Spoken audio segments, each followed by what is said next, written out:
Maligayang pagbabalik mga kasolid, manager ni Tapales di na nakatiis sa di naniniwala. December 26, manood kayo. Tapales Inoue prediction na Timothy Bradley nag-sorry. Para sa ating unang balita mga kasolid, Mark Magnifico magsayo.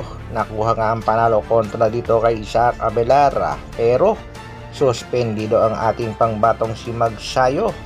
California State Athletic Commission suspended Magsayo until December 16.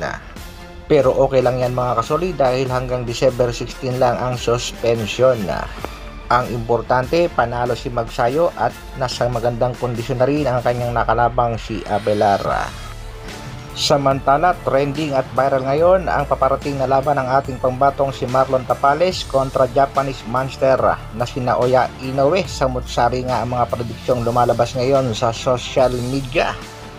Boxing legend na si Timothy Bradley nagbigay na rin ng kanyang prediksyon na ayon nga dito kay Timothy Bradley, mananalo itong si Inoue kontra sa ating kababayang si Marlon the Nightmare Tapales.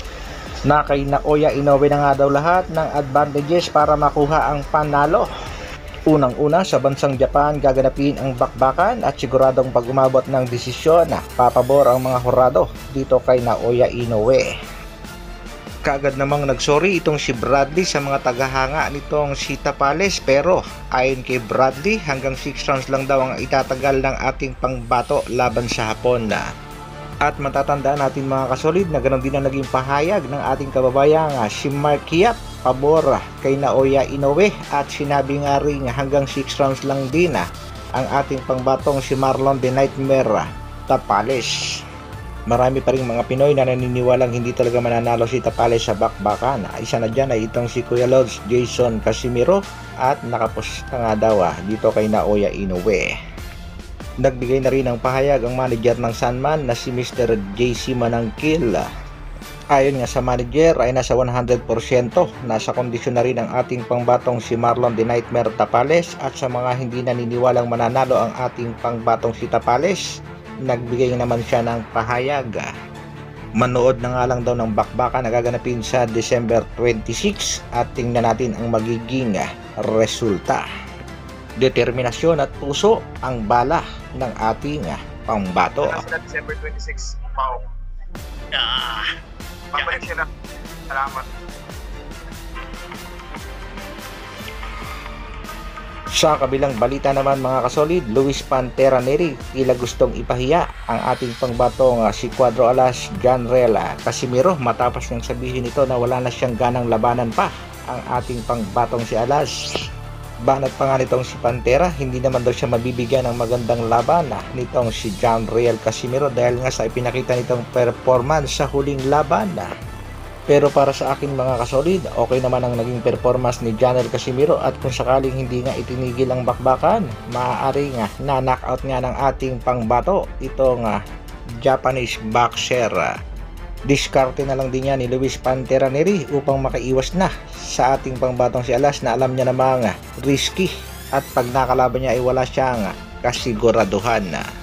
Dagdag pa nga nitong si Luis Pantera Neri, excited na daw nga siya sa bakbakang Marlon Tapales at Naoya Inoue at waiting na nga daw siya kung sino ang mananalo sa bakbakan.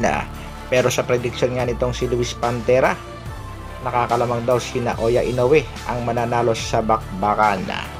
Siya na nga daw ang number 1 mandatory ng WBC, kaya walang kawala sa kanya itong Japanese monster. Tatapusin niya daw itong Hapon kapag ito ay kanyang nakaharap na sa ibabaw ng lona. Sa kabilang dako naman mga kasolid, mag-amang Gibbons kasalukuyang nasa Pilipinas na rin, nasa Baguio upang sumuporta sa ating pangbatong si Tapales. Nagbigay naman ng matinding mensahe itong si Brendan Gibbons sa mga taong walang tiwala kay Marlon Tapales. Say shame on them, to not be able to support a countryman, do fighting for his family. Isang matinding real talk ngayon para sa mga Pinoy na hindi nakasuporta sa ating pangbato. Shoutout muna tayo sa ating mga kasolid. Shoutout kay Sian Elnas Oma. Support na lang tayo kahit dihado ang ating pangbato. Shoutout din kay William Happy na nagsasabing bakit wala kayong tiwala kay Marlon Tapales. Si Inoue, tao lang din yan, may kahinaan na walang imposible pag tinamaan niya ng suntok ng Pinoy. Ayon naman kay Pablo Lopez, okay lang matalo o manalo kay Tapales pa rin. Pahayag naman nitong si Roneril Official, yes I agree, kahit ako Pilipino is Filipino proud, sana manalo si Tapales but I'm not a plastic man about money is for Inoue. Shoutout kay Randy Palma, support Filipino fighter no matter what happened. Banat naman ni Kasolid sa Tornino Pilapil, ang sa akin lang kung pupusta ka lang naman sa kalaban, huwag mo na lang sabihin na sumuporta ka kasi kaplastikan lang yan.